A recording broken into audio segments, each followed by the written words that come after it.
जय बालासर नावाची एक मुलगी होती. हम्म. ती सकाळी परीक्षेचा पेपर द्यायला चालली होती आणि त्याच वेळेला सकाळी 6:30ला ती रेल्वेने जात असताना तिला दिला की त्याला सांग एकतर इकडं काम कर संपादक विभागात, नाही तर सामना सोडवते. गीतेप्रमाणे जर पसरदान लिहायचं झालं असतं तर ज्ञानेश्वर महाराजांनी आता आहे तसं लिहिलं नसतं. मग कसं लिहिलं असतं? त्याने ते ऐकलं ते मला जर माणसं तुम्हाला बोलवायची असेल तर 2 पर्याय आहेत. एक तमाशा ठेवा, नाही ते कीर्तन ठेवा. वैकुंठ खोपट जुनाट झोपडी. वैकुंठ खोपट आहे, जुनाट आहे, झोपडी आहे, तेथे आडाआडी घालू नको. तसल्या आडबाजूला मला नेऊन टाकू नको. मग वासुदेव पंढरी सर्व काळ, मला पंढरपुरामध्ये राहू दे. हे कीर्तन म्हणजे उदरनिर्वाहासाठी त्या कीर्तनकाराचं मान्य आहे, परंतु त्याची रक्कम किती असावी? वर्षा ऋतू सरून गेला, वर्षा वाचून सुकली शेते. वर्षा ऋतू सरून गेला, वर्षा वाचून सुकली शेते. वर्षामध्ये मुख्यमंत्र्याला झोप तरी हो कशी येते. वर्षामध्ये मुख्यमंत्र्याला झोप तरी हो कशी येते. पाटील पाटील घेऊन आला, पाटील की ही पाटील की. रसिक हो, रामकृष्ण हरी.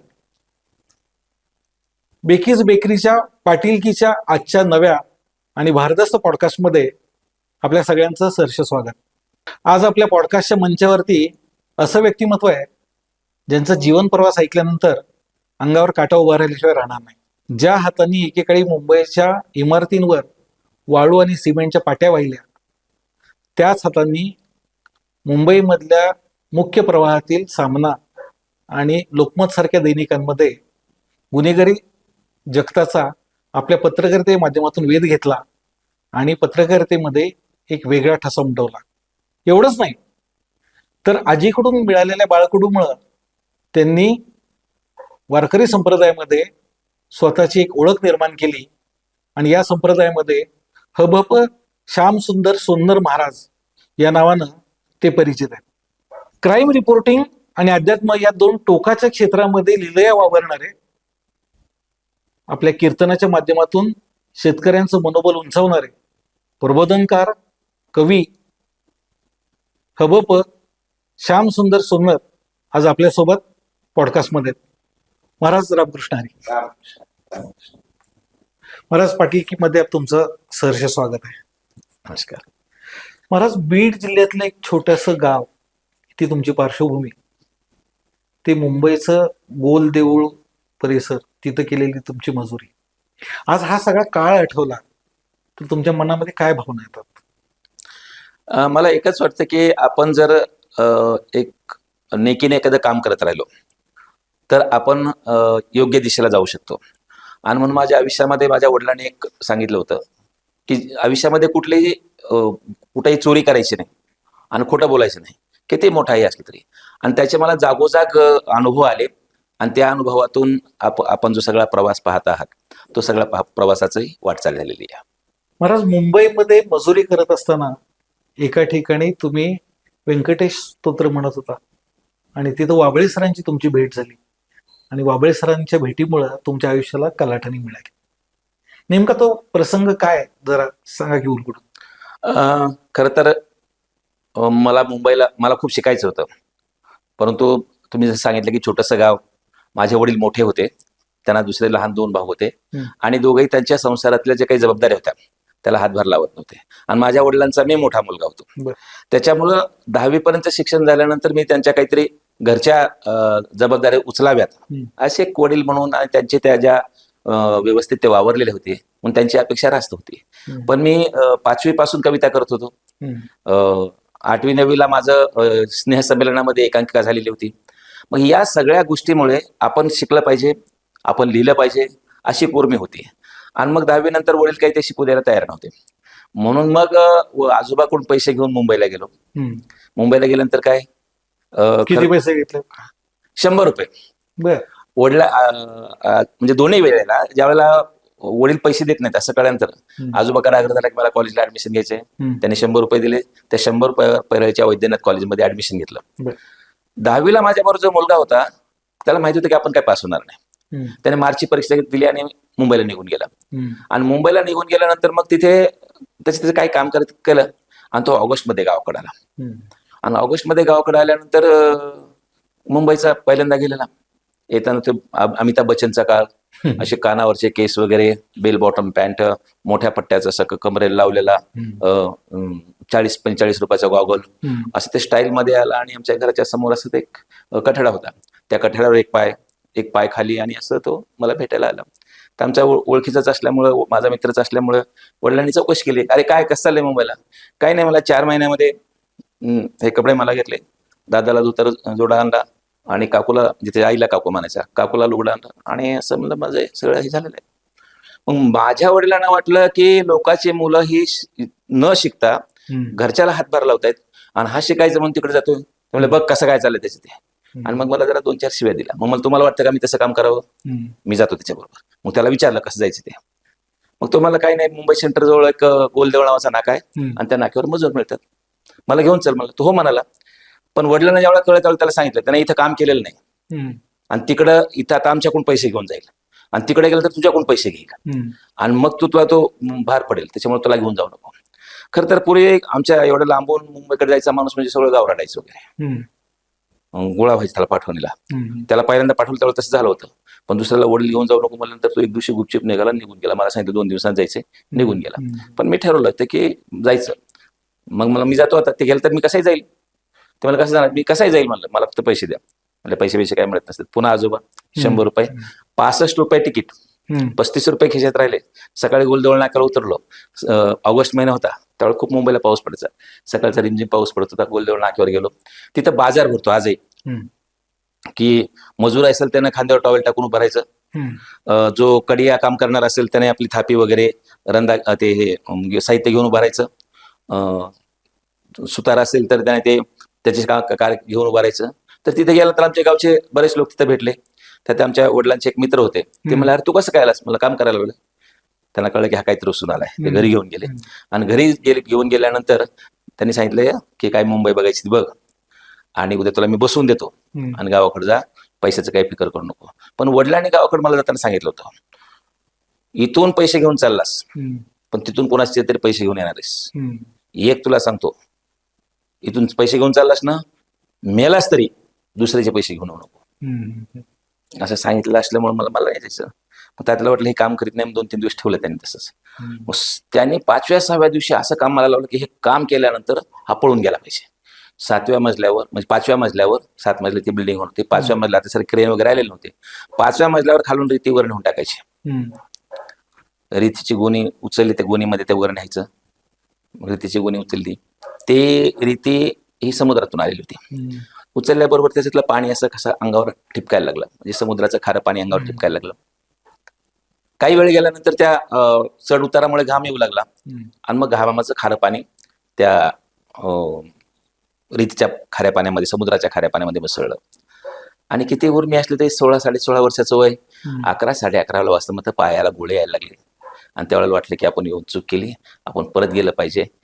घरची आठवण आली आणि डोळ्यातून पाणी येऊ लागलं. मी एक चांगलं वाक्य अनेकदा सांगून जातो की समुद्राचं खारं पाणी, घामाचं खारं पाणी, आणि त्यात मिसळलेलं अश्रूंचं खारं पाणी, या तिन्ही खाऱ्या पाण्याचा संगम झाला. आणि पुन्हा वडिलांचे शब्द आठवले, मेलास तरी दुसऱ्याचे पैसे घेऊन वापस नको. आणि मग पुन्हा झटक्यानं उठलो, आणि 2 दिवस त्या ठिकाणी काम केलं. एकंदर खूप अंग वगैरे दुखत होतं सगळं तात्याने पाहिल्यानंतर. मग तिथून पुढे मला जरा हलकं काम द्यायला सुरुवात झाली. आणि मग त्या तऱ्हेनं मुंबईमध्ये मी गेलो. शिवनेरकार विश्वनाथराव आबळे यांचे पहिल्या मजल्यावरचं घर, आणि मग तिथे लादी बसवायचं काम होतं. बाबा सकाळी आंघोळ करून आपलं व्यंकटी स्तोत्र म्हणत म्हणत आपलं अंग पुसत होते. मग मध्ये एक खोली आणि बाहेर एक खोली, मुंबईची जरा थोडी लहान लहान घरं. ज्या खोलीमध्ये लादी बसवायची तिथंच वर असं देवारा टांगलेला, आणि त्या देवाऱ्यासमोर आपले अंग पुसत पुसत व्यंकटेश स्तोत्र म्हणत होते. व्यंकटेश स्तोत्र म्हणत असताना ते मी रेतीचा ढीग टाकलेला मिस्त्रीच्या अगोदर येऊन, आणि पुन्हा सिमेंटची गोणी तिच्यावर टाकायची होती. मग सिमेंटची गोणी आणली, 50 किलोची गोणी. पहिल्या मजल्यावर आलेलो, धाप लागलेली, आणि ते असं अलगट टाकायच्या ऐवजी मग उभ्यानं डोक्यावरून ती गोणी तिच्यावर टाकली. घर लाकडी खांबावरचं ते घर होतं मुंबईचं. ते टाकल्यावर हादरल्यानंतर ते बाबाने एकदम माझ्याकडे बघितलं, आणि त्यांची ती उभी विसरली. आणि मग द्रौपदीशी असं ते आठवण्यासाठी म्हणू लागले. तर लगेच मी असं झटका दिला आणि सांगितलं की द्रौपदीशी वस्त्रानंता देत होता अशी भाग्यवंता, महालागी कृपणता कोठोणी आणली गोविंदा. असं म्हटल्याबरोबर त्यांचं ते सुरू झालं आणि पुढचंही केलं. त्याने असं एकदा माझ्याकडे बघितलं, मला वाटलं आता हे काम गेलं आपलं. पण पुन्हा जशी त्यांचं पूजा असेल तसं मला, इकडे रे, काय नाव आहे तुझं? माझं नाव सांगितलं. बसले ते मला त्या सोप्यावर बसवे ना, कारण अंग सिमेंटनं भरलेलं होतं. ते मला बस काय नाही, बघू आपण काय करायचं ते. बसवलं. म्हणजे हे तुला कसं काय येतं? म्हणलं मला गीतेचा 15 वाद्य येतं, गीतेचा 12 वाद्य येतो, हरिपाठ येतो, अनेक स्तोत्र येतात. कसं काय येतात? मला आमच्या घरामध्ये परंपरा आहे. म्हणजे किती शिकलास? मला 10वी शिकलेलो. आता त्यावेळेला 10वी म्हणजे जरा खूप हे होतं, 82 सालचा काळ आहे ते. मग मला 10वी शिकून हे काम का तू करतोस? म्हणलं मला कोण दुसरं काम देणार आहे? तर म्हणलं मी देतो. काम काय देणार? पगार किती असणार? ड्युटी आवर्स काय असणार आहेत? कुठे नेमकं काम करायचंय? एकही प्रश्न न विचारता तुम्ही जर काम देणार असाल तर मी तुमच्याकडे काम करतो म्हणा. त्यावेळेला आमचे तात्या मुकदम तिथे आले. त्याला म्हणले, नामदेव, ह्या पोराला मी माझ्या ऑफिसमध्ये घेऊन चाललो. त्यांना पण वाटायचं मी काम करू नये. तशी घरची आमची तिकडे परिस्थिती फार चांगली नाही, तर त्या गावात बरी होती. त्यांना तो आनंद झाला. कधीपासून घेऊन जाते? ते मला आज घेऊन जातो. मला विचारलं कधीपासून जातोस? मला आता जातो. मग आजचा दिवस घरी जा, कपडे वगैरे धु आणि उद्यापासून. तशा प्रकारे त्या शिवनेरमध्ये राहिलो. तो दैनिक सामना सुरू होई पण तिथे होता. शिवनेरीमध्ये काय काम करत होता? दैनिक शिवनेरमध्ये गेलो तेव्हा पहिल्यांदा ते काम होतं की ते अक्षर जोडायचे, कंपोजिंगचं काम होतं. आणि त्या कंपोजिंगच्या प्लेट तयार व्हायच्या. आणि त्या प्लेट मराठा जो आचार्य यात्रांचा पेपर होता, त्यांची जी प्रेस होती त्या प्रेसमध्ये शिवनेरचा अंक छापायला जायचा. मग त्या प्लेट शिष्याच्या उचलायच्या, त्या ते बांधलेलं सुटणार नाही याची काळजी घ्यायची. दोघांना 2 बाजूला पकडायचं, पहिल्या मजल्यावर खाली आणायचं, टॅक्सीमध्ये ठेवायचं आणि तिकडे घेऊन जायचं. आणि तिकडून मग पुन्हा छापून झालं की तसंच परत घेऊन यायचं. तिथे ते काम करत असताना माझ्या लक्षात आलं की ते कंपोज करणारे माणसं आहेत ना, त्यांना फार एक्सपर्ट आहे. आणि मग मी ते त्याचा हे असायचं, जसं आपला टायपिंगचा पण बोर्ड असतो ना, कीबोर्ड असतो, तसं त्यांचा त्या खानाचा बोर्ड होता. तो मी पाठ केला. आणि मग ते त्यातले फोरमन होते झारपकर म्हणून. झारपकर साहेबाला मला पण हे शिकू द्या ना. ते मला नाही, इकडचे अक्षर तिकडे पडले तर मग त्याच्यामध्ये करेक्शन येतं पुढ्याच्यामध्ये, काय करायचं नाही. मग मी काय करायचं, त्या दिवसात शिकू देत नाहीत आपल्याला. मग रात्री प्रेस बंद झाली. पुन्हा बाबाने मला प्रेसमध्येच राहायचं, जाणं 2-3 किलोमीटरचं होतं, तर प्रेसमध्येच राहायची व्यवस्था केली. मग ते गेले की दरवाजे लावायचे, तो कॅटलॉग घ्यायचा, एक ते अक्षर जोडायचं, एखादा पॅरेग्राफ करायचा, ते एक मशीन असायची प्रिंट काढायची आणि मग त्याच्याला करेक्शन आहेत का बघायचे. आणि ते सकाळी यायच्या अगोदर ते सोडून द्यायचं. आणि एकदा असं झालं की अंक काढायचा आहे, त्याला जे लागणारी फोरमनची संख्या होती त्या दिवशी कमी झाली आणि ते अस्वस्थ झाले. हे अरे ही बातमी महत्वाची, आता कोण करणार ही बातमी महत्वाची, कोण? इव्हिनिंग पेपर होता आणि इव्हिनिंग पेपरची वेळ टळत होती आणि ती बातमी करा. त्यांना मी म्हणजे वयस्कर होते म्हणून त्यांना मी आजोबाच म्हणायचं. पुन्हा आमचं खूप जमलं, ज्याने अगोदर जरी करू दिलं नाही तरी त्यांचा डबा वगैरे मला द्यायचे. आणि मग ते नातं जमल्यामुळे आजोबा म्हणलं मी करू का, मला ते थोडं थोडं जमते. आणि मी केलं ते आणि त्यांना आवडलं. दुसरीपासून त्यांनी मला ते काम दिलं. ते काम दिल्यानंतर पुढे माझ्या लक्षात आलं, अरे हे कंपोज करणाऱ्यापेक्षा प्रूफ रिडर जास्त चांगली हे. मग ते मी प्रूफ रिडिंग करू लागलो. हे तिकडे प्रूफ रिडर जरा उशिरा लागली, एखादी ते घ्यायची कॉपी केलं की प्रूफ रिडिंग करायचं. आणि ते प्रूफ रिडिंग करता करता मला लिहिण्याची वगैरे सवय होती. मग एखादं काही बघितलं की छोटंसं लिहून देऊ लागलो, वाचकांच्या पत्रामध्ये लिहून देऊ लागलो. आणि मी तुम्हाला आश्चर्य वाटेल, 6 महिन्यामध्ये मी शिवनेरमध्ये बातम्या लिहू लागलो. तो असा पत्रकारितेमधला प्रवास सुरू झालेला. कंपोजिटर टू पत्रकार वाया प्रूफ रिडर प्रेसचा असा हा सगळा सुरू झाला. सामनामध्ये तुम्हाला आजचे खासदार संजय राऊत यांनी तुम्हाला पत्रकार म्हणून संधी दिली. तो काळ हा गुन्हेगारीचा मोठा काळ मुंबईमध्ये होता. या काळामध्ये तुम्हाला तुमचा अनुभव कसा होता रिपोर्टिंगचा? खरं तर मी राऊत साहेब यायच्या अगोदर सामनामध्ये होतो. म्हणजे सामनाची ज्या वेळेला जुळवाजुळव चालू होती, ती जुळवाजुळव चालू असताना सुभाष देसाई साहेब हे सामनाचे विश्वस्त होते. आता शिवसेनेचे नेते पण आहेत, काही दिवस मंत्री राहिलेले आहेत. तर ते सगळे प्रेस बघत फिरत होते. आमचा प्रेस बघायला आले आणि प्रेस बघायला आल्यानंतर मग त्यांनी सगळे प्रेस मी दाखवला, आमचा म्हणजे कंपोजिंग वगैरे सगळं डिपार्टमेंट, संपादक विभागात हे वगैरे वगैरे. आणि नुकतंच त्यावेळेला हे आलं होतं, कॉम्प्युटर आलं होतं. ते ब्रोमाइड काढायला लागायचं. आता सरकार डायरेक्ट प्रिंट निघतो, ब्रोमाइड ते अंधार करून वगैरे ते धुवायचं वगैरे. तर तो सगळं युनिट त्यांना मी दाखवलं. नुकतंच आमच्याकडे कॉम्प्युटर आलेलं होतं, ते युनिट सगळं दाखवलं. आणि मग त्यांनी मला कार्ड दिलं आणि म्हणले आम्ही असं पेपर सुरू करतोय, तुम्हाला इंटरेस्ट असेल तर या. बरं, मी त्यावेळेस सामनामध्ये काय करायचो, ह्याचा जमाना गेला होता कुठला, कंपोजिंगचा. जसं कॉम्प्युटर आलं, कॉम्प्युटर ऑपरेटर आल्याबरोबर मी लगेच त्यांच्याशी सलगी करून ते कॉम्प्युटर पण शिकून घेतलं. बातम्या लिहायच्या, लेख लिहायचे त्यावेळेला मला खूप आठवत आहे, महाभारत नावाची मालिका सुरू होती हो. आणि त्यावेळेला नवा काळ नवा काळमध्ये महाभारतवर लेख मालिका सुरू झाली बर. आणि त्याला लोक खूप वाचू लागले. मग मला बाबा म्हणाले की तू पण त्या अध्यात्म वगैरे म्हणतो, तुला महाभारतातलं काही येते का? म्हणलं हो, मला पण स्टोरी माहिती आहेत. लगेच मग मी जशी नवा काळला मालिका तशी शिवनेरला मालिका. क्राईम लिहायचं, क्राईमचं त्यावेळेला खूप पहिल्यापासून आकर्षण होतं, कारण त्यावेळेला अरुण तामणकर साहेब, शिरवळकर साहेब यांच्या त्या कथा कादंबऱ्या खूप वाचलेल्या आणि ते गूढ लिहिण्यामध्ये खूप इंटरेस्ट होता. मग तेच शिवनेरमध्ये सगळं मी लिहायचो. मग मी गेलो इंटरव्ह्यूला, सामनाला. देसाई साहेबांनी विचारलं कुठल्या पदासाठी तुम्ही आलात? म्हणलं मी प्रूफ रिडिंग करतो, कॉम्प्युटर ऑपरेटिंग करतो, लेख लिहितो, बातम्या लिहितो. ते म्हणले आमच्याकडे असं सगळं तुला करता येणार नाही, कुठलंही एक काम करावं लागेल. कंपोजिंग कर, आपलं हे कॉम्प्युटर ऑपरेटिंग कर, वार्ताहर म्हणून कर, नाही तर प्रूफ रिडिंग कर. प्रूफ रिडिंग केलं तर 600 रुपये पगार 89ला. प्रूफ रिडिंग केलं तर 600 रुपये पगार. वार्ताहर म्हणून आलेत तर 700 रुपये पगार आणि कंपोजिंग जर केलं तर 1000 रुपये पगार. आता त्यावेळेला 300 रुपयाचं डिफरंट म्हणजे खूप हे होतं. मग मी ते DTP ऑपरेटर म्हणून तिथलं काम स्वीकारलं आणि तिथं 1000 रुपये पगाराप्रमाणे सुरुवात झाली. त्यावेळेला मी पोलीस टाईप्सला लिहित होतो, शिवनेरला लिहायचं आणि पोलीस टाईप्सला लिहायचं. आणि त्याच वेळेला संजय राऊत साहेब लोकप्रभेला लिहित होते आणि ते क्राईम लिहित होते. आणि त्यावेळेला मुंबईचं क्राईम म्हणजे आज छोटा राजा आपल्या दाऊदने अरुण गवळीचा हा माणूस मारला, तर उद्या अरुण गवळीने त्यांचा तो माणूस मारला, असे एकमेकाच्या बदल्या घेण्याचे कार्यक्रम चालू होते. मग त्या रमा नाईकचा मर्डर असेल, इन्काउंटर असेल, बाबू रेशीमचा मर्डर असेल, ह्या सगळ्या तुरुंगामध्ये केलेला मर्डर, ह्या सगळ्या अशा थरा ह्या सगळ्या द्यायच्या. त्याच्यानंतर 2-3 वर्षाने आमचे पहिले संपादक अशोक पडबिद्रे साहेब बदलले आणि संजय राऊत साहेब संपादक म्हणून आले. संजय राऊत संपादक म्हणून आल्यानंतर ते प्रभाकर पवार साहेब त्यांच्याबरोबर आले आणि ते क्राईम रिपोर्टर होते. पण मी DTP ऑपरेटर होतो. पण एखादी घटना घडली की साहेबाकडे बातमी लिहून द्यायची, म्हणजे आमचे चीफ रिपोर्टर संजय डहाळे त्यांच्याकडे द्यायचे. ते त्या संध्याकाळच्या मीटिंगमध्ये त्याची चर्चा व्हायची. अरे हे कोण लिहिते? श्यामसुंदर येते का? ते म्हणले त्याला आपल्याकडे लिहायला सांग, आमच्या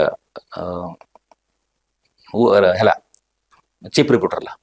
पण मी म्हणलं इकडे जर उपसंपादक झालो तर मला पोलीस टाइम्सला लिहिता येणार नाही. आणि माझा सामनातला पगार आणि पोलीस टाइम्स, त्याच वेळेला मी सह्याद्री, श्री यांना पण क्राईम लिहायचो.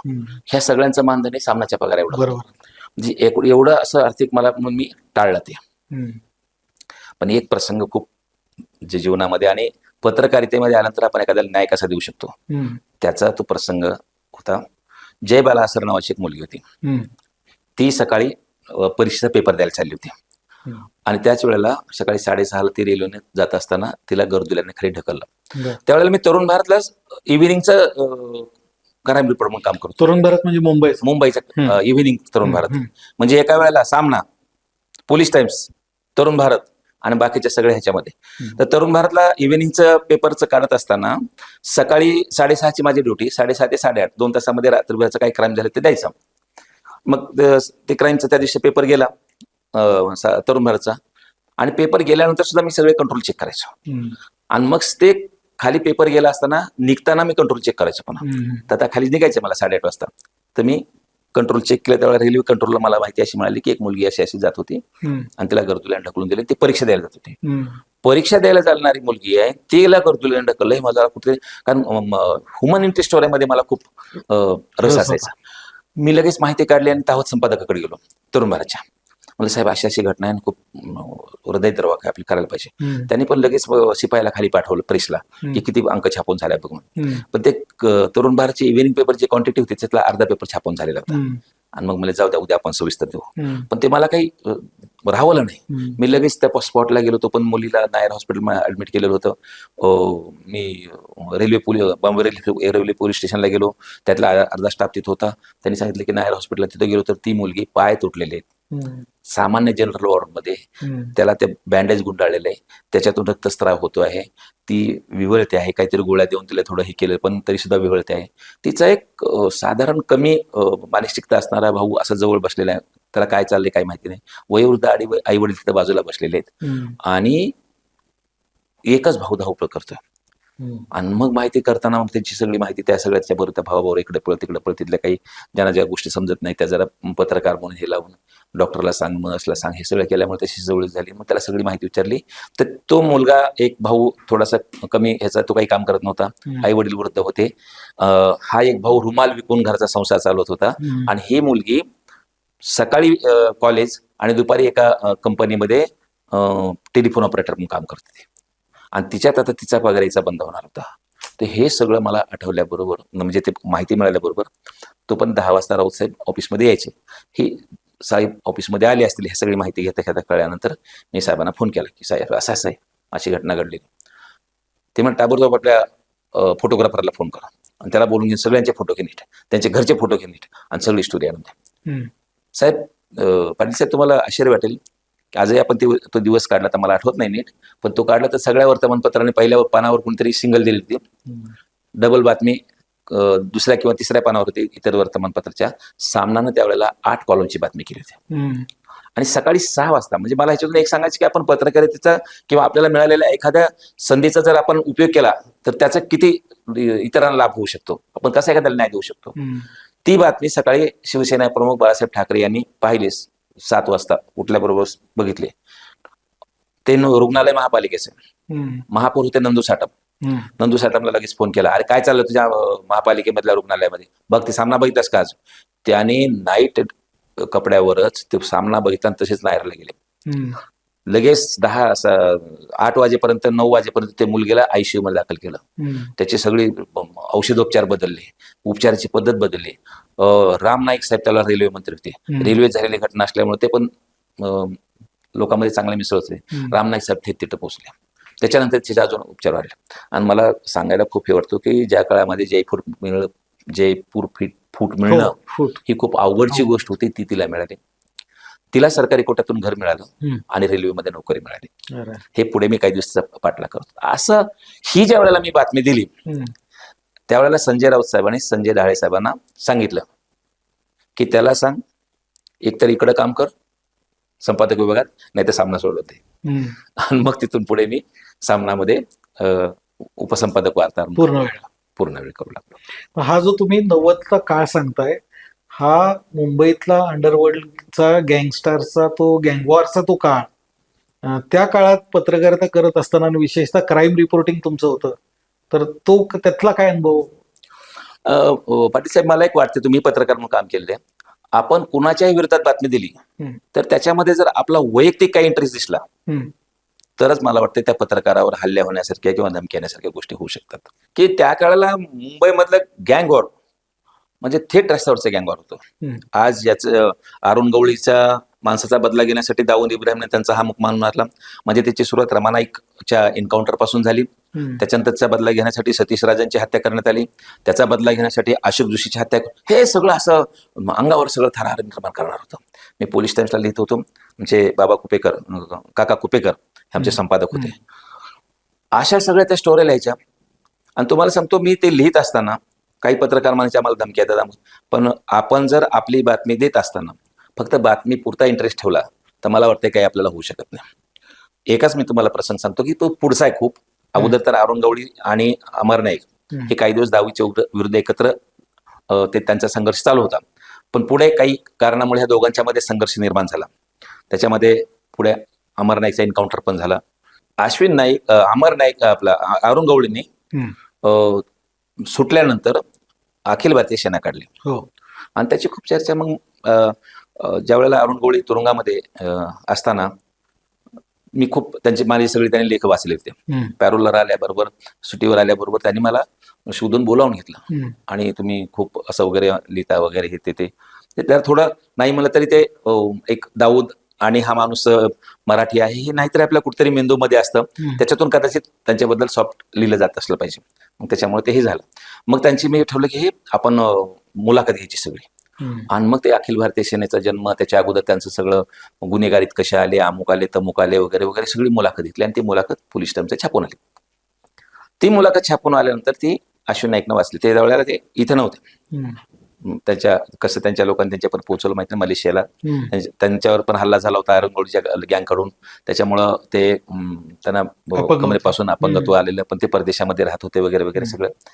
तिथून त्याचा फोन आला की मी अजून एका मित्राच्या साप्ताहिकाला मदत करतो, तिथला कुठून नंबर मिळाला माहित नाही त्यांच्या चॅनलप्रमाणे.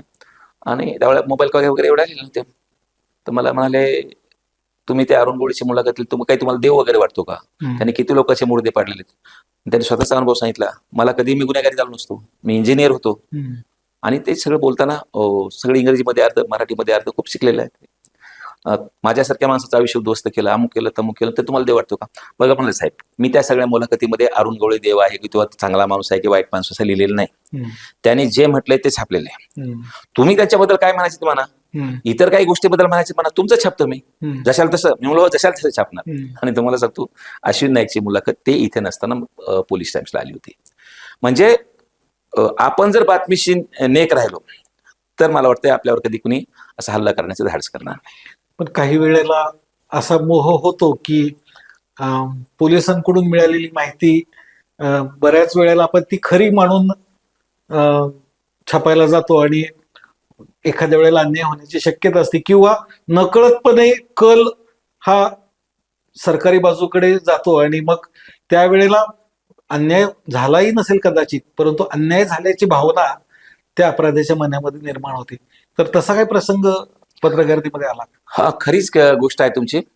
पोलीस टाइम्सला येतात ना, जे त्यांचा उल्लेख केला तुम्ही, माने साहेब, ते काही दिवस पोलीस टाइम्सला होते. विलास माने साहेब, त्यांचाही तुम्ही उल्लेख केला. आमचे अनेक याला वार्ताहर होते. मी 12 वर्ष पोलीस टाइम्सला लिहिलं. 12 वर्षात माझ्या पोलीस टाइम्सच्या एकाही बातमीवर, एकाही लेखावर कुणाचा खुलासा आला नाही. डिफर्मेशनची केस तर नाहीच. आमच्या अनेक वार्ताहरावर केस झाल्या होत्या. पण तुम्ही म्हणताय तसं मी काय करायचो की पोलिसांची म्हणणं ऐकून घ्यायचो, त्यांचा FRI वाचायचो, त्यांच्या FRI ची कॉपी घ्यायचो, त्यांची प्रेस नोटची कॉपी घ्यायचो, आणि ज्या घरी घटना घडलेली त्यांच्याकडे जायचं. कुणाकडे जे विक्टिम आहे त्यांच्याकडे, तिथं सुद्धा थांबत नव्हतं मी, की जे आरोपी आहे त्याच्याकडे सुद्धा जायचो. आणि मला सांगायला तर जरा हे होईल की अनेक जे गुन्हे आहेत ना, मी किमान 1000 तरी लेख लिहिले असतील, 5-7 हजार बातम्या लिहिल्या असतील. पण या 5-7 हजार बातम्यांच्या मध्ये मला 50-40% वेळा ज्याला मारलेलं आहे किंवा ज्याच्यावर हे झालेलं आहे त्याच्यापेक्षा आरोपीची जास्त किंवा आली नाही. कारण सहानुभूती त्याच्याबद्दल निर्माण झाली. कारण मी ज्या वेळेला त्याच्याकडे जायचो की हा काय गुन्हा केलाय, त्याच्या घरच्याला विचारायचो हा काय गुन्हा केलाय, त्यावेळेला लक्षात यायचं की अनेक अत्याचार त्यांनी सहन केले आणि शेवटी आता याला संपवल्याशिवाय आपल्याला पर्याय नाही, अशा भावनेत आलो सुद्धा काही लोकांना शेवटचं गुन्हेगारीचं पाऊल उचलावं लागलेलं आहे. आणि म्हणून मी, तुम्ही जे म्हणताय तसं, की मी कधी कुणावर माझ्यावर अन्याय होईल आपल्या कुणाशी भावना होऊ दिली नाही. कारण त्याच्या दोन्ही बाजू, पोलिसांचं म्हणणं घ्यायचं, ज्यांच्या बाबतीत गुन्हा घडला त्यांच्याकडून म्हणणं घ्यायचं, आणि आरोपीचं सुद्धा म्हणणं घेत होतो. हे मी माझ्या कीर्तनामध्ये सुद्धा सांगतो की कीर्तनामध्ये सांगत असताना सुद्धा मी पुराविषयी बोलत नाही. संतांचं वचन असेल तरच त्या ठिकाणी बोलायचं. आणि म्हणून मला आज ज्या तऱ्हेचं मी काम करतो आहे ते काम पाहिल्यानंतर मला कुठेतरी अडचणीत आणण्यासाठी अनेक वेळेला माझे युट्यूबवरचे व्हिडिओ पाहिले जातात, त्याच्यात कुठे सापडक बघतो, पर्सनल ट्रोल केलं जातं.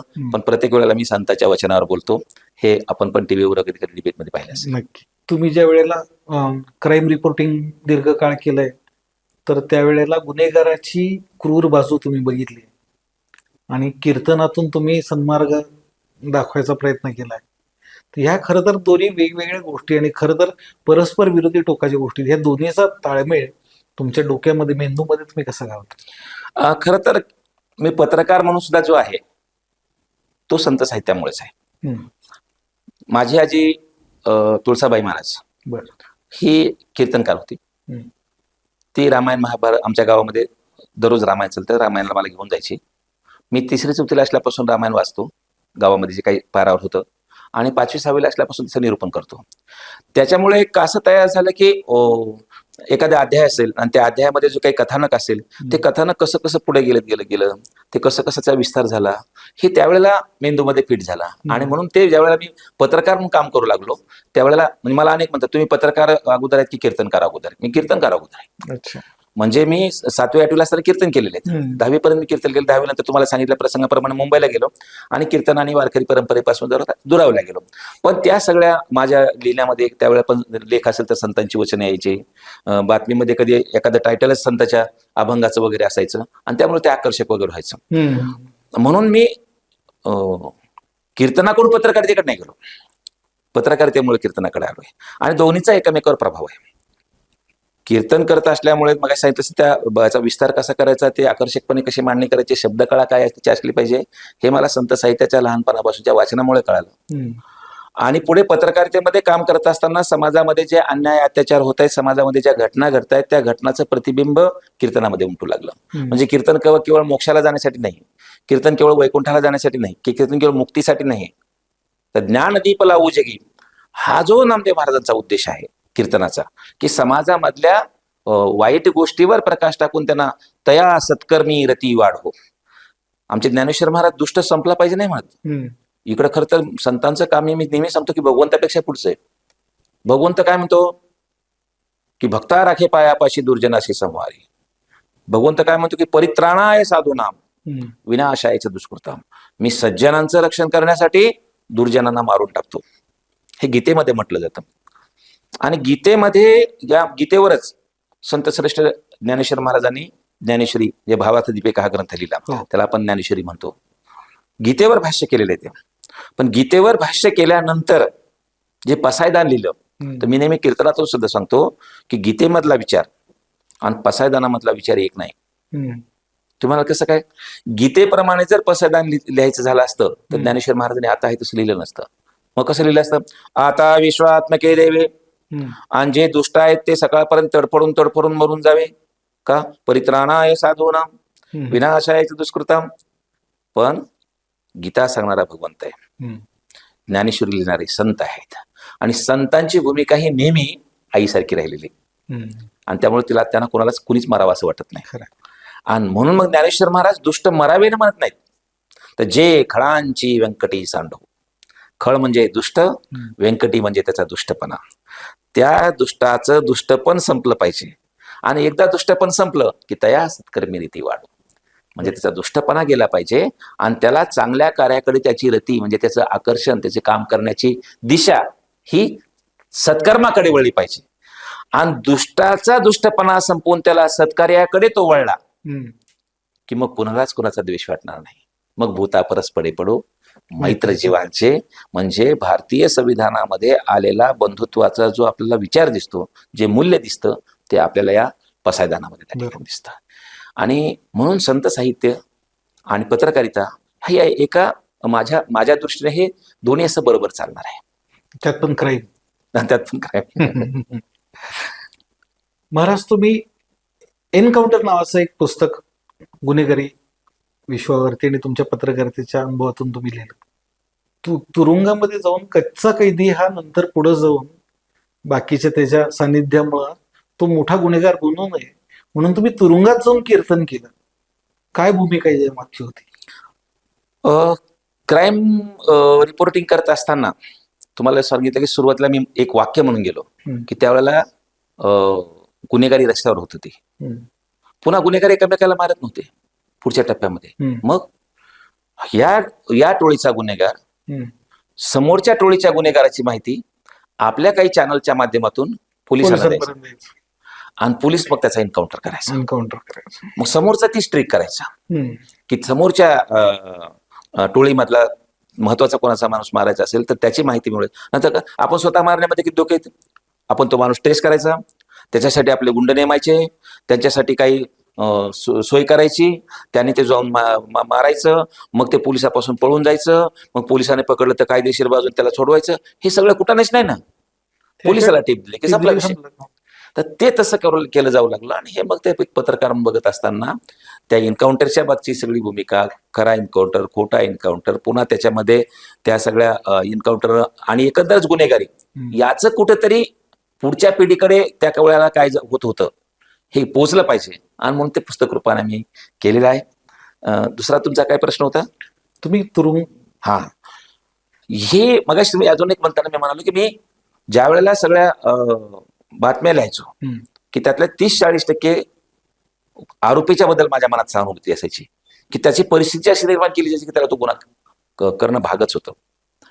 पुन्हा काही काही वेळेला असं लक्षात यायचं की एखादा माणूस त्याच्या स्टोरीमध्ये की हा गुन्हेगार कसा बनला, पोलिसांना विचारलं पहिला गुन्हा कधी केला, तर काहीतरी किरकोळ 2 मित्र आहेत, दारू पिलेले आहेत, त्यानं ढकलून दिलं, ते पडला, मेला, ते तुरुंगात गेला, त्याला काही मारायचं इंटेन्शन नव्हतं पण तुरुंगात गेला.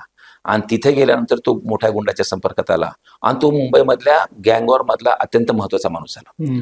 किंवा दोघांचं भांडण लागलंय आणि कोणतरी काहीतरी चापटी बिपटी मारली आणि त्याने पोलिसात तक्रार केली.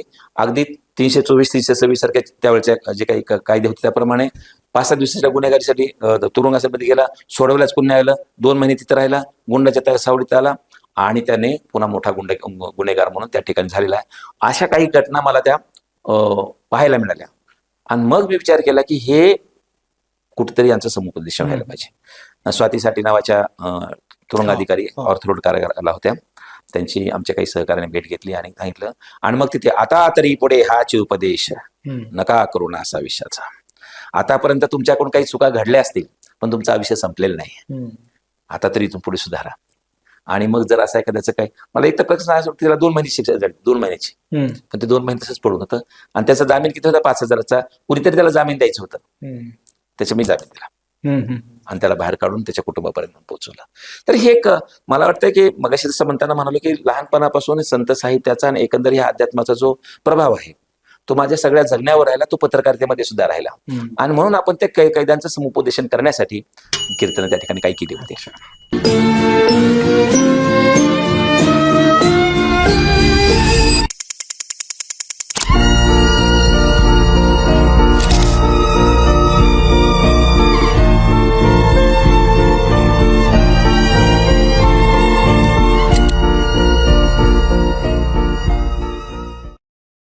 महाराज, मराठवाड्याच्या दुष्काळामध्ये तुम्ही कीर्तनातून आत्महत्या रोखण्यासाठी, शेतकऱ्यांच्या आत्महत्या रोखण्यासाठी कीर्तनातून शेतकऱ्याचं मनोबल वाढवण्याचं काम केलं.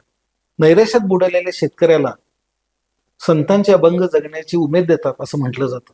काय सांगाल तुम्ही याबाबत? नाही, खरंच मी त्या मराठवाड्यामध्ये राहतो. 15-16च्या दुष्काळामध्ये आपल्याला आठवत असेल की आमच्या बाजूचा माझ्या बाजूचा जिल्ह्याच्या बाजूचा जिल्हा आहे लातूर. त्या लातूर जिल्ह्याला तुमच्या पश्चिम महाराष्ट्रातून रेल्वेनं पाणी न्यावं लागलं. हो. त्यावेळेला मी एका राजकीय वर्तमानपत्राचा राजकीय संपादक वर्तमानपत्राचा राजकीय संपादक म्हणून काम करत होतो. आणि म्हणून त्या भागाचा एक दुष्काळ दौरा करण्यासाठी आम्ही काही पत्रकार गेलो होतो. आम्ही त्या दरम्यान विहिरीवर गेलो, बारवावर गेलो, नदीवर गेलो, तळ्यावर गेलो. पाणी विहिरीत नव्हतं, पाणी बारवात नव्हतं, पाणी तळ्यात नव्हतं. त्यावेळी पाणी कुठे दिसत असेल तर ते फक्त शेतकऱ्यांच्या डोळ्यात पाणी दिसतं, शेतकऱ्यांच्या डोळ्यात. आणि महिना कुठला होता? श्रावण महिना. आता श्रावण महिन्याचं एकंदर जर आपण वातावरण पाहिलं तर कुणालाही ते सगळे हिरवळ आणि ते सगळं पाहिलं की कुणालाही कविता सुचू शकते. म्हणजे मी माझंच उदाहरण सांगतो. माझे एक पत्रकार मित्र आहे तिथे बेलमाचीला, इकडे माझं वर्क बेलोशी नावाचं गाव आहे, त्या बेलोशीला माझं काल्याचं कीर्तन होतं. हा, तर माझी पत्रकाराची काम करतो मी. पत्रकाराची ड्युटी संपून रात्री 11 वाजता मी निघालो, पहाटे 4 वाजता मी भुईंजला उतरलो आणि तिथून कृष्णाच्या घरी गेलो, गाडगेंच्या घरी गेलो. आणि मग सकाळी आम्ही त्यांच्या गाडीतून त्या कार्यक्रमात जात असतो. हे सगळं मस्तपैकी रान फुललेलं आहे, कुठं कुठं गवतावर फुलं आलेली आहेत आणि सकाळी सकाळी पावसाची एक सर पडून गेलेली आहे आणि त्या सूर्याची अशी तिरकी किरणं त्या डोंगरावर पसरलेली आहेत. हे सगळं पाहिल्यानंतर ते माझ्यातला कवी जागा झाला. कारण श्रावण महिन्याचं वातावरणच असं आहे. बालकवीने 70-80 वर्षापूर्वी लिहिलेली कविता सुद्धा आज कुणाच्याही जिभेवर आहे की श्रावण मासे हर्ष मानसे हिरवळ दाटे चोहीकडे आणि क्षणात येता सरसर सर्वे क्षणात फिरून मन पडे. ते सगळं वातावरण पाहिलं आणि पटकन माझा मोबाईल निघाला आणि मोबाईलवर शब्द टाईप झाले. प्रातःकाळी उन्हे कोवळी धरतीवर सांडली, प्रातःकाळी उन्हे कोवळी धरतीवर सांडली आणि रंगबिरंगी रान फुलांची रांगोळी मांडली. माळावरती वाऱ्यासंगे गवत पोपटी झुले आणि आभाळाचे अंगण झाले पक्षासाठी खुले. त्या आभाळी मुले ढगांची धुडू धुडू रांगली आणि रंगबिरंगी रान फुलांची रांगोळी मांडली. तर ते असं ते वातावरण. हे कधीच आहे? वेगळा श्रावण आहे. पण दुष्काळामधला श्रावण बघायला मी ज्या वेळेला तिथे गेलो त्यावेळेला मला सांगितली ती परिस्थिती होती. मग तिथला श्रावण कसा होता इथे श्रावण माशी हर्ष मानसी हिरवळ दाटे चोहीकडे. हा. पण मला मात्र त्यावेळचा लातूर जिल्ह्याचा श्रावण पाहून हर्ष मनामध्ये दाटला नाही. नाही. कारण इकडे हिरवळ होती आणि तिथलं रान कसं होतं, उजाड राणे उदास चेहरे डोळ्यात दाटले पाणी. हम्म. गावागावामध्ये फिरत असताना उजाड राणे उदास चेहरे डोळ्यात दाटले पाणी, आणि श्रावणात मग कशी सावी सांगा पाऊस गाणी. श्रावण माशी हर्ष मानसी होतच नाही मुळी आता. का होत नाही? कारण हिरवळ शोधून कुठे दिसेना, झाड बुडकी सांगे व्यथा. आभाळाकडे लावून नजरा डोळे पुरते थकून गेले, आणि मातीच्या गर्भात पेरले कोंब कोवळे सुकून गेले. एका गाईच्या गोठ्यामध्ये गेलो, गाईचं पोट खपाटीला गेलं होतं. हम्म. ते पाहिल्यानंतर पाहिलं गाय कशाला ठेवली असेल. तेवढ्यामध्ये बाजूच्या घरातून लेकराचा रडण्याचा आवाज आला, हम्म. आणि मग पुढचे शब्द सुचले, जनावरांचे पोट खपाटी, गायीचा तर आटला पाना, दुधासाठी टाहू फोडीत झोपाळ्यात केला ताना. हा ना. आणि मग केंद्रीय पथके येतात, राज्याची पथके येतात, आणि ती पाहणी करून घोषणा करतात, आश्वासनांच्या वांज ढगाची रोज नव्याने होते दाटी, ऊर फुटला धीर सुटला मृगजळाच्या धावणी पाठी. आणि शेवटचे वाक्य फार वेगळे. विधानसभेमध्ये त्यावेळेला छगन भुजबळ साहेब विरोधी बाकावर होते. हम्म. आताचेच मुख्यमंत्री साहेब देवेंद्र फडणवीस साहेब मुख्यमंत्र्यांच्या खुर्चीत होते, दुष्काळाची चर्चा चालू होती. हम्म. आणि समोरच्या बाकावर भुजबळ साहेब शेतकऱ्यांच्या प्रश्नावर बोलत असताना त्यांनी ही कविता केली. शेवटचं वाक्य कसे म्हणले असेल, त्यांचा बोलण्याचा आवेश वगैरे आपण ते हो. लक्षात आणू शकता. शेवटचे शब्द होते, वर्षा ऋतू सरून गेला वर्षा वाचून सुकली शेते. हम्म. वर्षा ऋतू सरून गेला वर्षा वाचून सुकली शेते, वर्षामध्ये मुख्यमंत्र्याला झोप तरी हो कशी येते, वर्षामध्ये मुख्यमंत्र्याला झोप तरी हो कशी येते. हे सगळं पाहिलं, आणि मग लोकांच्या मनामध्ये एकंदर लक्षात आलं की खूप निराशा आहे. हम्म. आणि त्याच वेळेला यशवंतराव चव्हाण प्रतिष्ठान, ज्याचे अध्यक्ष शरद पवार साहेब आहेत, तर त्यांनी त्या दुष्काळग्रस्त भागामध्ये काही उपक्रम सुरू केले होते. हम्म. की ज्या गावामध्ये कारण आमच्याकडचे लोक सगळे ऊस तोडायला जातात, आणि मग घरात वयोवृद्ध लोक राहतात, हो. मग त्यांना ते स्वयंपाक करणं वगैरे, आणि त्या सगळ्या गरिबीची परिस्थिती, मग त्यांनी ते काही किचन गावामध्ये सुरू केली होती की 100 रुपये घ्यायचं, कुपन घ्यायचं, आणि सकाळचं जेवण तिथे जाऊन जेवायचं किंवा घरी घेऊन यायचं. आणि त्याच वेळेला लोकांचं मनोबल वाढावं हम्म. याच्यासाठी काय करता येईल, तर लोकांचं मनोबल वाढवण्यासाठी मानसोपचार तज्ज्ञांची व्याख्यानं ठेवायची. आता आपल्याला माहिती आहे, व्याख्यान ठेवलं की पोलीस पाटील सरपंच आणि त्याचे 2-4 कार्यकर्ते, किंवा ज्या पक्षाच्या लोकांनी ठेवलं असेल त्याचे कार्यकर्ते, खरं. त्याच्यापैकी कुणी येत नाही. ते उपक्रम सुरू झाला. 15 दिवसानंतर आढावा घ्यायला शरद पवार साहेब बसले, हम्म. आणि विचारलं कसं काय चाललंय तुमचं प्रबोधनाचं कार्यक्रम. तर ते एकामेकाकडे बघायला लागले, जे काही ज्यांच्यावर जबाबदारी सोपवली होती ते. हम्म. म्हणजे काय झालं? अहो म्हणले, आम्ही पेपरला बातम्या दिल्या, जाहिराती दिल्या, गावात रिक्षा फिरवला, पण माणसंच येत नाहीत. हम्म. तेवढ्यामध्ये त्यांच्या टीम मधला नाही, पण कुणीतरी माणूस अजून भेटायला आला होता. हम्म. त्याने ते ऐकलं, ते म्हणला, जर माणसं तुम्हाला बोलवायची असेल तर 2 पर्याय आहेत. एक, तमाशा ठेवा, हम्म. नाही ते कीर्तन ठेवा. बरं. तमाशा ठेवला की बायकोचा डोळा चुकून नवरा अलगदपणे येऊन बसतो, हम्म. आणि कीर्तन ठेवलं की नवरा बायको एका मोटरसायकलवर येतात, हम्म. बायको महिलाच्या बाजूने बसते आणि नवरा पुरुषांच्या बाजूने बसून कीर्तन ऐकतो. सगळे थोडे हसले, पण शरद पवार हसले नाहीत. हम्म. ते म्हणाले की कीर्तनाला की लोक येतात का? हम्म. आणि मग मगाशी म्हटल्याप्रमाणे माझ्या काही कविता त्या व्हायरल झालेल्या असल्यामुळे हम्म. ते त्यांच्या मोबाईलवर गेल्या होत्या. हम्म. ते म्हणले, माझ्या मोबाईलवर काही कविता आलेल्या आहेत, हम्म. आणि त्या कविता पाहता त्या माणसाला शेतकऱ्याच्या प्रश्नाविषयी कळवळा दिसतो, आणि त्या कवितेच्या खाली हबप असं नाव लिहिलेलं असते. हम्म. तर खरंच पत्रकार म्हणून त्यांच्या अनेक मी पत्रकार परिषदा कव्हर केल्या होत्या, पण तशी प्रत्यक्ष त्यांची कधी भेट झालेली नव्हती. तर तो माणूस आपल्याला कीर्तनाला वेळ देतो का विचारा. आणि मग त्यांच्या कार्यकर्त्यांनी संपर्क साधला, आणि मग बरे झाले देवा निघाले दुयाळे, आणि बरी या दुष्काळी पेढा केली. की तुकाराम महाराजांच्या काळात दुष्काळ पडला, हम्म. पण म्हणून तुकाराम महाराजांनी काही दोरी घेऊन लिंबाच्या झाडाला जाऊन फाशी नाही घेतली, किंवा सोयाबीनवरचं उरलेलं औषध पिऊन जीवन नाही संपवलं. उलट म्हणले, बरे झाले देवा. आणि मग शेतकऱ्यांना आव्हान मी करायचो की तुकाराम महाराज जर इतक्या दुष्काळात, आता तेवढा दुष्काळ नाही, तुकाराम महाराजचा दुष्काळ किती होता, त्यांची एक पत्नी दुष्काळात वारलेली, त्यांना 2 बायका होत्या. हम्म. ते एक बायको औषधोपचारा वाचून तुकाराम महाराज, एक बायको वारलेली अन्न पाण्या वाचून, एक मुलगा वारलेला आहे. म्हणजे तुकाराम महाराज बायको मेली दुष्काळामुळे, लेकरू मेलं तरी दोरी घेत नाहीत, तरी सोयाबीनचं औषध कीटकनाशक पिऊन जीवन संपवत नाहीत, तरी म्हणतात बरे झाले. आणि मग तुकाराम महाराजांच्या विचाराचे जर आपण वारस असू, आम्ही सुद्धा हरणार नाही, आम्ही या दुष्काळाचा सामना करू, अशा प्रकारचं लोकांच्या मनामध्ये ते कीर्तनातून प्रबोधन करत होतो. आणि महिलांना त्यावेळेला आवाहन करायचो की म्हणलं, पहिल्यांदा नवरा अडचणीत आहे बायकोला कळतं, बरोबर, आणि मग बाहेरचे लोक टिंगल करतात, घरामध्ये तू सध्या केलं जातं आणि त्याच्यामुळे तो हादरतो. तर तुम्ही त्याच्या पाठीशी उभा राहा आणि त्याला सांगा, नका धनी धीर सोडू, चहू बाजूला अंधार, धनी पुन्हा सांदोगडी जरी फाटला संसार. असं जर तुम्ही बोललात तर तुमचा नवऱ्याला कधीच त्याच्या असं प्रकारची हताशपणा येणार नाही.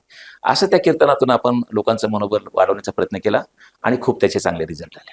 महाराज, तुम्ही आता मगाशी उदाहरण देताना कीर्तनातला गर्दी जमेल नाही तर तमाशाला गर्दी जमेल, दोनच कारणासाठी.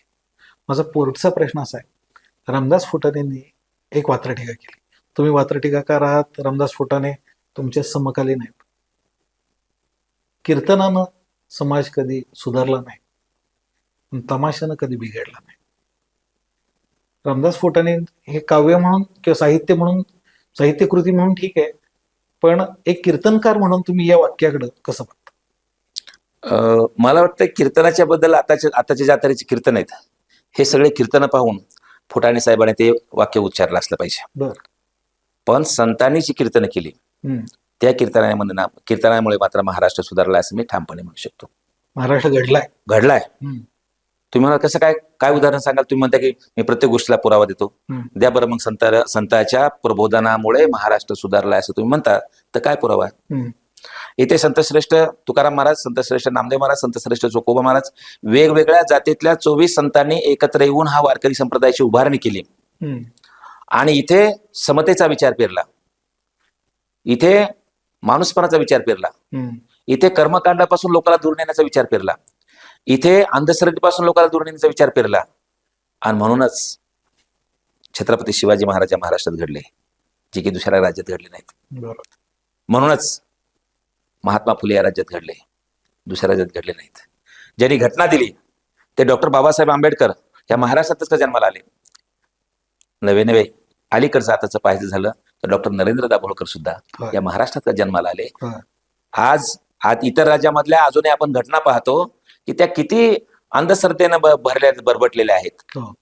आणि आज आपल्या महाराष्ट्रामध्ये नाही तर अंधश्रद्धा निर्मूलनाचा कायदा करणारा पहिला महाराष्ट्र त्या ठिकाणी होतो.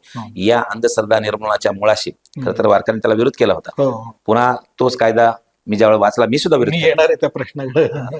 तर हे जे घडलं ते महाराष्ट्रामध्ये ही संतांची चळवळ, ही महापुरुषांची चळवळ उभी राहत्या शाहू महाराज, छत्रपती शिवाजी महाराज, महात्मा फुले ह्या संतांनी ज्या महाराष्ट्राची मशागत केली त्या मशागतीमधून मला वाटतं हे वैचारिक पीक आलेलं आहे. आजचा जो पुरोगामी महाराष्ट्र आहे त्याची ही पायाभरणी ही सगळी संत काळामध्ये झालेली आहे, त्याच्यामुळेच ते आतापर्यंत आपण पुरोगामीपर्यंत आलो. महाराज, पण तुमच्या बोलण्यामध्ये आता असं आलं होतं की अलीकडचे काळातील कीर्तनं बघून मी असं म्हणणार नाही, कदाचित रामदास फुटाणे साहेब बरोबर असतील. काय अलीकडचा काय प्रॉब्लेम आहे?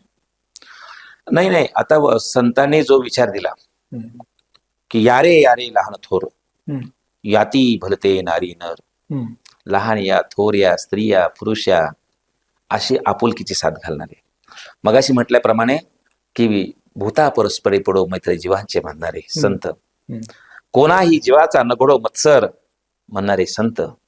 आज पाहिलं तर आपण कीर्तनामधून अत्यंत जातीय द्वेष, अत्यंत दुसऱ्या धर्माचा द्वेष अशा प्रकारचं कीर्तनामधून पेरून माणसापासून तोडण्याचे प्रयत्न करत आहेत. नवे त्याच्या पुढे जाऊन पुन्हा माणसाला ज्या कर्मकांडातून संतांनी बाहेर काढलं, पुन्हा त्याच कर्मकांडामध्ये स्वर्गाची लालूच दाखवायची, वैकुंठाची लालूच दाखवायची, मुक्तीची लालूच दाखवायची, मोक्षाची लालूच दाखवायची आणि समाजाचं शोषण करायचं. आमच्या एकाही संताने देवा मला वैकुंठाला नाही अशी मागणी केलेली नाही. बरोबर. नामदेव महाराज ऑफर दिली देवाने की नामदेवा तुम्ही ते काहीतरी मागा, तुम्हाला काही मागत नाही, एवढी भक्ती केली. आताचे लोक एक पहिल्या वारीला तर मला गाडी दे, बंगला दे, नाही तर आमदारकीचं तिकीट दे म्हणतात. तुम्ही एवढे दिवस भक्ती करता, काही मागत नाहीत. नामदेव महाराज म्हणले देवा मला काही नको तुझ्याकडून. मग म्हणले जाऊ द्या, तुम्ही संसारिक नाहीत त्याच्यामुळे भौतिक काही मागणार नाहीत. आणि आता सगळ्याला वाटतं की आपण स्वर्गाला गेले पाहिजे, वैकुंठाला गेलं पाहिजे, तर मग मी तुम्हाला वैकुंठाला जाण्याची सोय करतो, तुम्ही जाता का वैकुंठाला? नामदेव महाराज हसलेले म्हणले देवा मला वैकुंठाला नको. नामदेव महाराज येतात, वैकुंठास या मा नको दाडो हरी, वास दे पंढरी सर्व काळ, मला पंढरपुरामध्ये वास्तव्य करू दे, वैकुंठाला नको. नामदेवा तुम्ही वैकुंठाला नको म्हणता, काही तुम्हाला वैकुंठाबद्दल माहिती आहे का? तर जाऊन तर बघा. ते म्हणले मला माहिती आहे देवा वैकुंठ कसं. अरे सगळे कीर्तनकार तर सांगतात आता दिंडीमध्ये की वैकुंठाला असं गेलं पाहिजे, स्वर्गाला गेलं पाहिजे, मुक्तीला गेलं पाहिजे, तुम्ही नको म्हणता. नामदेव महाराज म्हणले त्यांना स्वर्ग कसा आहे वैकुंठ कसं आहे माहिती नसेल. म्हणले, तुम्हाला माहिती आहे का? म्हणले हो. कसं आहे? नामदेव महाराज लिहितात, श्यामसुंदर महाराज नाही सांगत. वैकुंठ खोपट जुनाट झोपडी. वैकुंठ खोपट आहे, जुनाट आहे, झोपडी आहे, तेथे आडहाडी घालू नको, तसल्या आडबाजूला मला नेऊन टाकू नको. मग वासुदेव पंढरी सर्व काळ, मला पंढरपुरामध्ये राहू दे. हे वैकुंठाची लालूच संपून टाकलेली आहे. स्वर्गाची तुकाराम महाराज म्हणतात स्वर्गात गेलेले लोक कंटाळलेत आणि ते म्हणतात आम्हाला वैकुंठ मृत्यू लोकामध्ये जन्म मिळाला पाहिजे. स्वर्गीचे अमर इच्छिता ती देवा आणि मृत्यूलोकी व्हावा जन्म आम्हा. म्हणजे स्वर्गाची लालूच दाखवून, वैकुंठाची लालूच दाखवून मुक्ती न लगे मुक्ती धनसंपदा. मोक्ष मोक्षा माघरी कामारी ते दाशी. मोक्ष आम्ही आमच्याकडे झाडू मारायला ठेवलेला आहे. असं या सगळ्या गोष्टीचं पारलौकिक सुखाचं अपेक्षा दाखवून समाजाचं शोषण केलं जात होतं. ते पुन्हा तशाच त्याच अवस्थेमध्ये समाज जावं, त्या अवस्थेतून समाजाला बाहेर काढण्यासाठी संतांनी प्रयत्न केले आणि आज कीर्तनातून पुन्हा समाज तिकडे घेऊन जाण्याचे प्रयत्न होत आहेत. आणि म्हणून मला वाटते की जे रामदास फुटाणे साहेब म्हणतात, दुसरे पण एक तर असं सांगायचं, नाहीतर मग दारोड्याची टिंगल करायची, महिलांची टिंगल करायची, बायकांची टिंगल करायची आणि लोकांना हसवायचं. एक तर हसवा नाहीतर फसवा, असा सध्या कीर्तनाचा ट्रेंड झालेला आहे महाराज. हे आणि काही कीर्तनकार म्हणतो नाही तर उद्या माझ्या सगळ्या अंगावर यायची की बाबा. तर काही कीर्तनामुळे अशा मोठ्या रकमेच्या सुपाऱ्या घेऊन कीर्तन होतात. हे कीर्तन म्हणजे उदरनिर्वाहासाठी त्या कीर्तनकाराचं मान्य आहे, परंतु त्याची रक्कम किती असावी? म्हणजे एका बाजूला आपण मोह सोड म्हणायचं आणि दुसऱ्या बाजूला आपण मोह धरायचा, तर हा विरोधाभास आहे.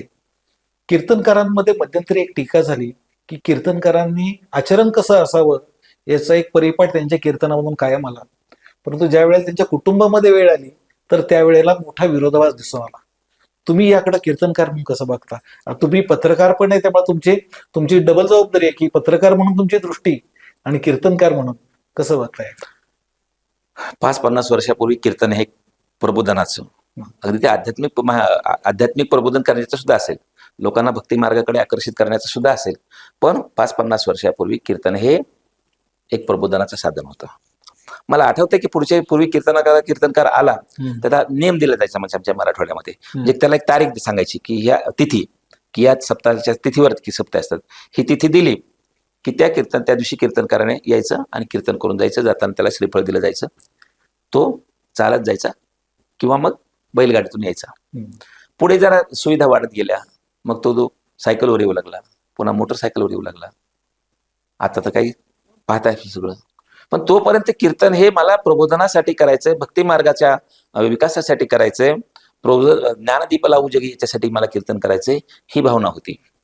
आज कीर्तन हा व्यवसाय झालेला आहे आणि एकदा व्यवसाय कुठलाही तुम्ही स्वीकारला की त्या व्यवसायामध्ये येणारे बरे वाईट परिणाम जसे बाजारामध्ये दिसतात तसे इथं कीर्तनामध्ये दिसू लागलेले आहेत. आणि म्हणून कोणत्या तऱ्हेचं कीर्तन नुसतं पैशाचं पुरताच हे नाहीये, त्या कीर्तनाच्या झालेला बदल नाहीये.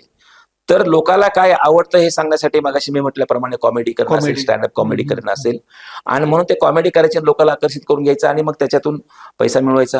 म्हणून तुम्ही सांगता की बाबा सांगण्यामध्ये आणि वागण्यामध्ये फरक आहे.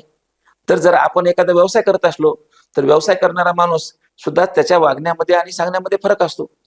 हे व्यवसाय, कीर्तन हा व्यवसाय झाल्यामुळे याच्यामध्ये जे काही विकृती दिसत आहेत, विकृती हा शब्द मी जाणीवपूर्वक वापरतोय, ह्या विकृती दिसत आहेत त्या व्यवसायामध्ये येणाऱ्या चढ उताराप्रमाणे तिथं जशा लबाड्या कराव्या लागतात तशा लबाड्या इकडे होऊ लागलेल्या असं मला वाटतंय. अगदी खरंय महाराज. संविधान कीर्तनाचा तुम्ही संकल्प केला होता, 70 कीर्तनं करायची आणि तुम्ही जवळपास ती 77 कीर्तनं पूर्ण केली. खरं तर कीर्तन आणि संविधान याचा मेळ तुम्ही कसा घालता? मगाशीच इथं पण आपल्याला संदर्भ घेता येईल की मगाशी मी सांगितलं की कीर्तनामधून आता माणसामध्ये द्वेष निर्माण करण्याचं काम चालू आहे आणि त्यातलेच तशाच मानसिक असणारे कीर्तनकार हे संविधानाबद्दलही सध्या वाईट बोलू लागलेले आहेत. ही कीर्तनामध्ये किंवा संत तुमच्या संप्रदायामध्ये ही घुसखोरी आहे असं वाटतं? मी असं थेट घुसखोरी अशा प्रकारचे शब्द वैचारिक घुसखोरी, हा वैचारिक त्या ठिकाणी एक भेसळ झालेली आहे असं आपल्याला त्याच्याबद्दल म्हणता येऊ शकतं. कारण कीर्तनामध्ये मगाशी सांगितलं यारे यारे लहान थोडं असं सांगितलं पाहिजे. आज मात्र कीर्तनामधून कुठल्या तरी धर्माचा कुठल्या तरी जातीचा द्वेष केला जातोय. संविधान हे डॉक्टर बाबासाहेब आंबेडकरांनी हिंदू धर्माविरुद्ध केलेलं कारस्थान आहे, म्हणून हे संविधान आम्ही बदलून टाकणार. जर तुम्ही आमची मनुस्मृती जाळली असेल तर आम्ही तुमचं संविधान जाळून टाकू. अशा प्रकारचे वक्तव्य केले जात आहेत कीर्तनामधून. अशा प्रकारची वक्तव्य केले जात आहेत कथांच्या मधून. शिवपुराणकार कथाकार जे उत्तर भारतामधून इकडे येतात ते सांगतात की संविधान तो बदलो यारो, हमें हिंदू राष्ट्र बनाना आहे. आम्हाला म्हणजे हिंदू धर्मामध्ये आपण जन्माला आल्याबद्दल मला आनंद आहे, मला गर्व आहे. पण मी हिंदू धर्मामध्ये जन्माला आलो म्हणून मी दुसऱ्याचा द्वेष करावा असा मात्र मला वारकरी संप्रदाय सांगत नाही. हिंदू धर्म पण सांगत नाही, हिंदू धर्म पण सांगत नाही, आमचे संत पण सांगत नाहीत आणि ते संविधान पण सांगत नाही. संविधान तुम्हाला तुमच्या धर्माप्रमाणे आचरण करण्याचा पूर्ण अधिकार देतो. आज संविधान असल्यामुळे आपण सर्वजण एवढ्या मुक्तपणे बोलू शकतो. त्या संविधानाला जर कोणी कीर्तनामधून बदनाम करत असेल तर ते संविधान कसं संत विचारावर आधारित आहे हे आपण लोकांना सांगितलं पाहिजे. आणि म्हणून जे काही भारतीय संविधानामधल्या प्रेम्बल मधली मूल्य आहेत की समता, स्वातंत्र्य, बंधुत्व ही आपल्या संतांच्या साहित्यामध्ये दिसतात. म्हणजे इक्वेलिटी सांगायचं तर मगाशीचा जो अभंग आहे जातीय इक्वेलिटी पासून जेंडर इक्वेलिटी पर्यंत, धार्मिक इक्वेलिटी पर्यंत, की याता याती धर्म नाही विष्णुदासा. आणि स्त्रियांच्या सन्मानाबद्दल यारे यारे लहान थोर भलते याती नारी नर, किंवा संत साहित्यामध्ये ज्या ज्या वेळेला स्त्रीवाचक शब्द आलेला आहे तो स्त्रीवाचक शब्द पुरुषवाचक शब्दाच्या अगोदर आलेला आहे. आणि म्हणून अशा प्रकारचे संतांनी जेंडर इक्वेलिटी पासून ते सामाजिक इक्वेलिटी पर्यंत सांगितलेला आहे. तोच विचार आपल्याला संविधानामध्ये आलेला दिसतो. बंधुत्वाचा मुद्दा आपण मगाशी सांगितलं की भूता परस्परे पडो आणि कोणाही जीवाचा नगुड मत्सर, याच्यामध्ये आपल्याला बंधुत्वाचा आविष्कार दिसतो. आणि म्हणून संत साहित्यावर हे सगळं संविधानामधली जे मूल्य आहेत ते संतांनी ज्या मूल्यांचा जागर केला त्याचंच प्रतिबिंब त्या ठिकाणी उमटलेलं आहे. आणि म्हणून कुणी जर संविधानाच्या बद्दल तिरस्कार निर्माण कीर्तनातून करत असेल तर त्याच कीर्तनामधून आपण संविधानाविषयी आत्मीयता निर्माण केली पाहिजे. आणि म्हणून आपण हे संविधान कीर्तन करतो. तुम्ही 70 कीर्तनाचा उल्लेख केला, तो संविधानाला 70 वर्ष पूर्ण होत असल्याच्या निमित्तानं 26 नोव्हेंबर 2019 संविधान निर्मितीचा दिवस आणि 26 जानेवारी 2020 संविधान लागू झाल्याचा दिवस आपले 70 ठरले होते, 77 पूर्ण. महाराज, संविधान कीर्तन तुम्ही केली, गेली काही वर्ष झाली तुम्ही संविधान दिंडी काढताय. या वर्षी पण तुमचं काही नियोजन आहे, मी परवा बघण्यात आलं. तर हे संविधान दिंडी काय विषय आहे, जर सांगा की विस्तारानं.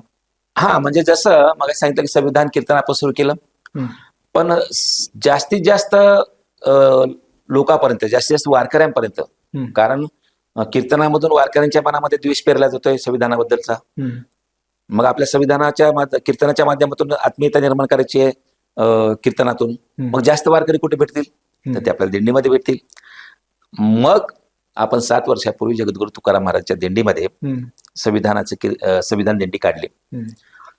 पहिल्या वर्षी त्याचा काही कोणाचा फार विरोध झाला नाही, पण ज्यांना संविधान रुतत आहे, ज्यांना संविधान नाकारायचंय, अशा काही प्रवृत्ती या ठिकाणी कार्यरत आहेत सध्या. संविधान रुतत आहे. आणि म्हणून त्यांनी संविधान दिंडीची बदनामी पहिल्यांदा सुरू करायला केली की अमुक झालं तमुक झालं, ट्रोल करायला सुरुवात केली, काही फोन करून धमक्या द्यायला सुरुवात केली. आपण काही तो संविधानाचा अत्यंत मृदू भाषेमध्ये, ज्या भाषेमध्ये संत सांगतात त्या भाषेमध्ये त्यांना उत्तर देण्याचा प्रयत्न केला. पण ज्यांना समजूनच घ्यायचं नाही त्याच्यातल्या अनेक लोकांनी समजून घेतलं नाही. पहिल्या वर्षी तसं झालं, दुसऱ्या वर्षी अजून त्याचा रोख वाढला, तिसऱ्या वर्षी तर थेट आमच्या विरुद्ध पोलिसांनी तक्रार केली की यांच्यामध्ये असामाजिक तत्व घुसलेले आहेत. पोलिसांनी येऊन आमची चौकशी केली, पण आमचं काम हे संत विचारावर आधारित आहे. संतांच्या वाक्याशिवाय आम्ही एकही त्या दिंडीमध्ये बोलत नाही. आणि म्हणून तसं काही पोलिसांना सापडलं नाही. गेल्या वर्षी थेट विधानसभेमध्ये याच्याविषयीचा प्रश्न उपस्थित केला की याच्यामध्ये अर्बन नक्षलवादी घुसलेले आहेत. त्याच्यानंतर ही ज्या दिवशी इंदापूरमध्ये दिंड्या असतात तुकाराम महाराजांच्या, त्या दिवशी तिकडे प्रश्न उपस्थित केला आणि त्या दिवशीपासून ATS स्क्वॉड आमच्या दिंडीच्या बरोबर होतं. म्हणजे आम्ही त्या बंदुका पाहाव्यात, वारकऱ्यांनी त्या बंदुका फुगून घाबरावं. पण त्यावेळेला आपण त्या ठिकाणी सांगितलं, समारोपाला अधिक पोलीस जमा झाले होते, ते आमच्या सगळ्या छोट्या छोट्या गोष्टी टिपून घेत होते, लिहून घेत होते. त्यावेळेला पोलिसांना सांगितलं की तुम्ही पोलीस हे आमचेच आहेत, तुम्ही शेतकऱ्यांचे कष्ट करायचे लेकरं परीक्षा देऊन त्या ठिकाणी आले, कुणी अधिकारी स्पर्धा परीक्षेतून आलेले आहेत, पोलीस त्या ठिकाणी खूप अशा प्रकारचे शारीरिक कष्ट करून आलेले आहेत. तुमच्या मनामध्ये संविधानाविषयी प्रेम आहे, आदर आहे, पण तरी सुद्धा तुम्ही आज इथं तुमच्या सरकारच्या आदेशामुळे आलेला आहात. सरकारकडे एखादी कुणी चुकीची माहिती दिली असेल, पण तुमच्या बंदुका पाहून तुम्ही सगळा अहवाल द्या सरकारला की हे असे गेले तसे गेले, आमच्यात काही चुकीचे दिसले असेल तेही पाठवा. तुम्हाला शक्य असेल तर आम्हाला सांगा, सगळा अहवाल द्या. पण शेवटी एक वाक्य टाका की तुमच्या बंदुका बघून संविधान समता दिंडी थांबणार नाही, ते पुढच्या वर्षी अधिक त्या ठिकाणी जोमाना येईल. आणि तो विचार लोकांपर्यंत सांगण्यासाठी मी 100 ठिकाणी संविधानाची कीर्तन वर्षभरात करीन. पण महाराज, संविधानाचा आग्रह धरल्यानंतर तो अर्बन नक्षलवादी होतो, हे कसं काय? म्हणजे ते काय गणित आहे? आता त्याची खरं तर त्याला डेफिनेशन विचारायला पाहिजे. हा, कारण संविधान आणि संत साहित्य हे दोन्हीही प्रेम सांगणार आहेत. किंबहुना वारकरी संप्रदाय तर प्रेमाचा संप्रदाय आहे. समतेचा आधार, समतेचा आधार आहे, प्रेमाचा आधार आहे. किंबहुना आमचा देवही प्रेम मागतो आणि आम्ही देवाकडे आमदारकी मागत नाही. काय मागतो? आम्हाला तुकाराम महाराज सांगतात तुम्ही पंढरपूरला जा, तर कसं जायचं ते सांगतात आणि काय मागायचं ते सांगतात. तुकाराम महाराज सांगतात गात जागा, गात जागा आणि प्रेम मागा विठ्ठला, दुसरं काही मागू नका, फक्त प्रेम मागा. मग काही लोकांनी महाराजांना विचारलं असेल की महाराज तुम्ही प्रेम मागा म्हणता, तुम्ही त्या आल्या आणो संसारा, उठा वेग करा शरण जा उदारा पांडुरंगा, त्या शरण पांडुरंगाला जा. किंवा पंढरीशी जा रे आल्या आणो संसारा, दिनाचा सोयरा म्हणले बरं का इथं.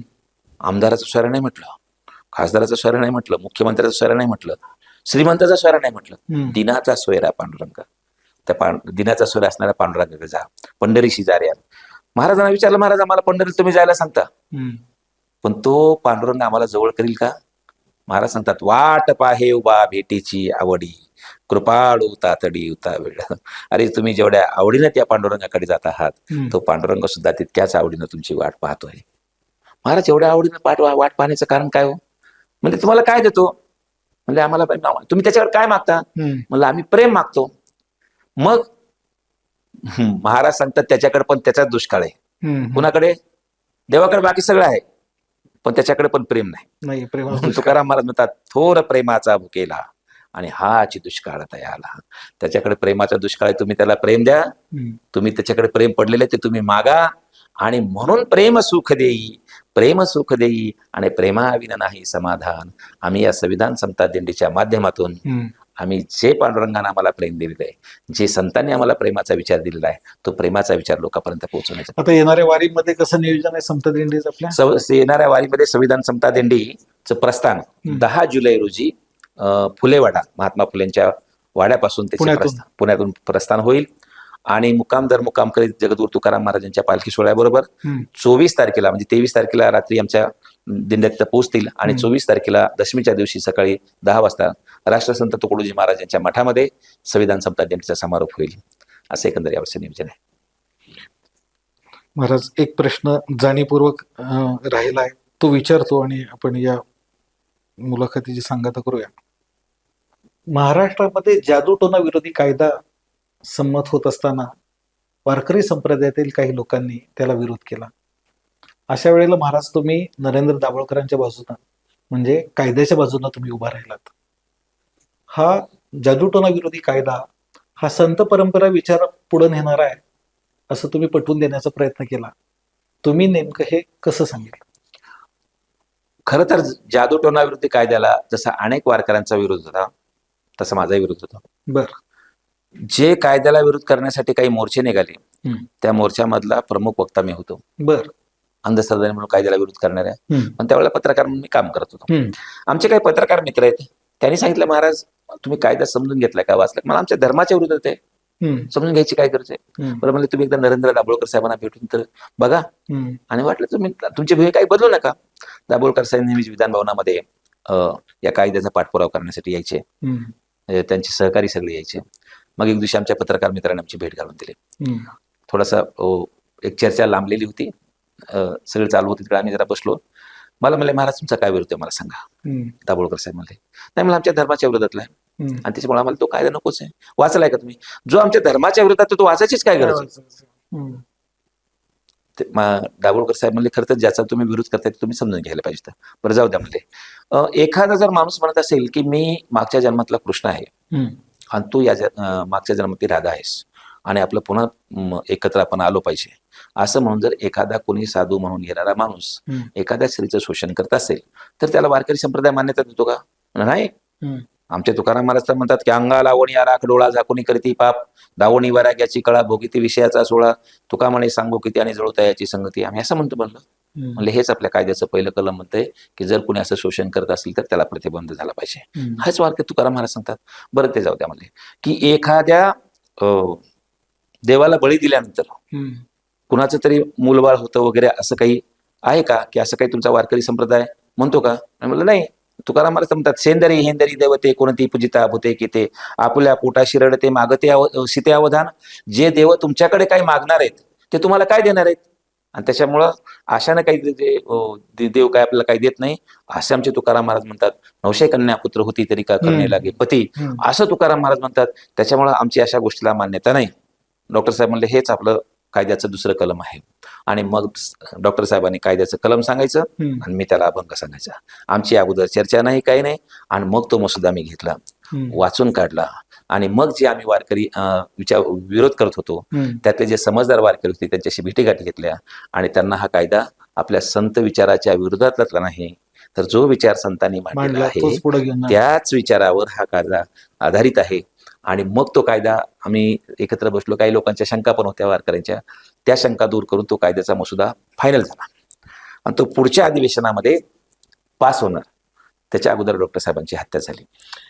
पण तुम्ही अंधश्रद्धा निर्मूलन चळवळीच्या या कायद्याच्या संदर्भात बोलायचं झालं तर तुम्ही बरोबर आहात. हे समजल्यानंतर तुम्हाला अंतर्गत विरोधाला सामना करावा लागला का? हा, पुढे काय झालं की पुन्हा हे सगळं समजून सांगितलं.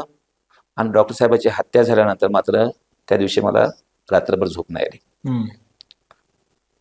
की त्यांचं जे बोलणं होतं ते अत्यंत सात्विक, अत्यंत निर्मळ माणूस कसा असू शकतो ते सगळं होतं. आणि मग मला वाटलं की ही जर भूमिका मी 10 वर्षापूर्वी घेतली असती आणि त्याच वेळेला जर कायदा मंजूर झाला असता तर कदाचित डॉक्टर साहेब वाचले असते. आपण उशिरा घेतलेल्या भूमिकेमुळे जे अनेक डॉक्टर साहेबांच्या हातीला अनेक कारण आहेत, त्यात मी उशिरा भूमिका घेणं हे सुद्धा एक कारण आहे. आणि म्हणून त्यावेळेला मला खूप वाईट वाटलं आणि त्यावेळेपासून डॉक्टर साहेबांचं हे काम पुढे घेऊन जाण्यासाठी आपण प्रयत्न करायचे असं ठरवलं.